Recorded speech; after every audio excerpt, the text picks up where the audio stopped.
Shalom, salam sejahtera, senang bisa berjumpa lagi.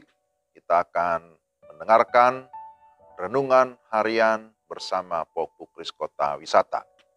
Saya mengajak kita untuk berdoa terlebih dahulu. Kami bersyukur kepadamu ya Tuhan, setiap kali ada kesempatan bagi kami membaca serta merenungkan kebenaran firman-Mu. Kami memohon pertolongan Allah Roh Kudus, memberikan kami hikmat dan pengertian sehingga kami dapat mengerti firman-Mu dengan benar. Dalam nama Yesus kami sudah berdoa. Amin. Firman Tuhan dari Ibrani 11 ayat 24 sampai 27. Karena iman maka Musa setelah dewasa menolak disebut anak putri Firaun, karena ia lebih suka menderita sengsara dengan umat Allah daripada untuk sementara menikmati kesenangan dari dosa. Ia menganggap penghinaan karena Kristus sebagai kekayaan yang lebih besar daripada semua harta Mesir, sebab pandangannya ia arahkan kepada upah. Karena iman, maka ia telah meninggalkan Mesir dengan tidak takut akan murka raja. Ia bertahan sama seperti ia melihat apa yang tidak kelihatan. Demikian pembacaan firman Tuhan dari Ibrani 11 ayat 24 sampai 27. Renungan kita saya beri tema dari ketegangan kepada ketenangan. Saudara-saudara, kita hidup di dunia yang penuh dengan ketegangan dan penuh dengan kekhawatiran ataupun keluhan-keluhan. Seringkali ketika kita berkomunikasi dengan seseorang, dengan teman, dengan anggota keluarga, yang banyak terucap adalah keluhan-keluhan di dalam hidupnya. Ada ketegangan di keluarga, di tempat kerja, di tengah masyarakat, di tengah-tengah bangsa dan negara, sehingga rasanya sulit untuk mengambil keputusan, untuk mengambil langkah yang tepat.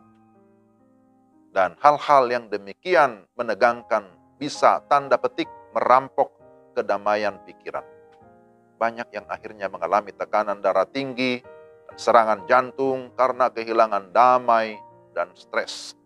Dalam bacaan kita Ibrani 11 ayat 24 sampai 27 disebutkan seorang tokoh iman yang bernama Musa. Musa yang lahir sudah diperhadapkan dengan ketegangan sejak dia dilahirkan.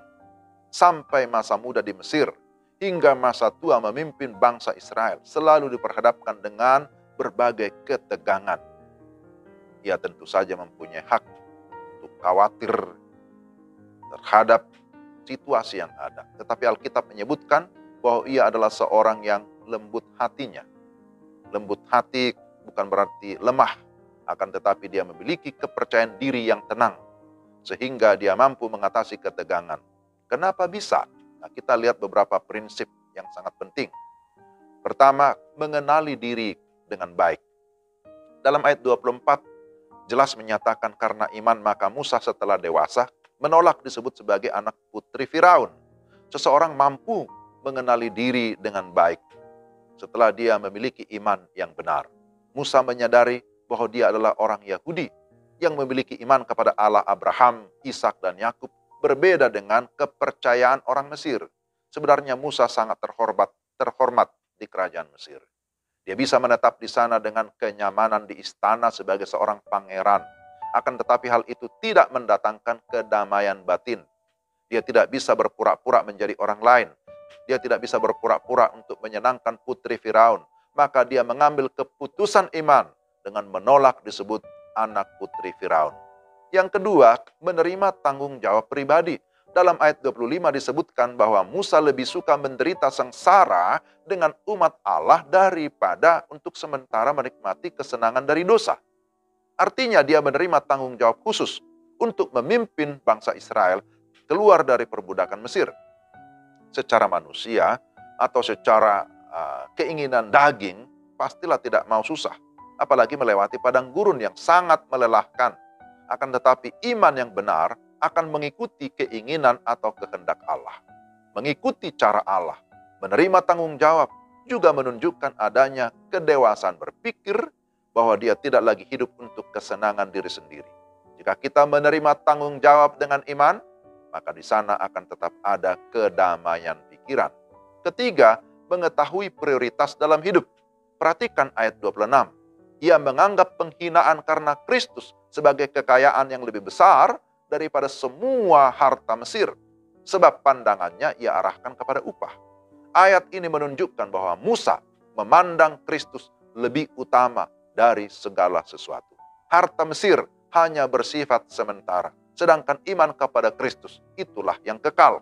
Maka pengabdian kepada Kristus yang adalah Raja kekal itu merupakan prioritas utama daripada mengabdi kepada Raja Firaun yang akan runtuh. Dia bisa menjadi orang penting dan populer di Mesir, tetapi dia memilih untuk mengikut Kristus sekalipun dia dihina oleh manusia. Yang keempat, memiliki kesetiaan sampai akhir.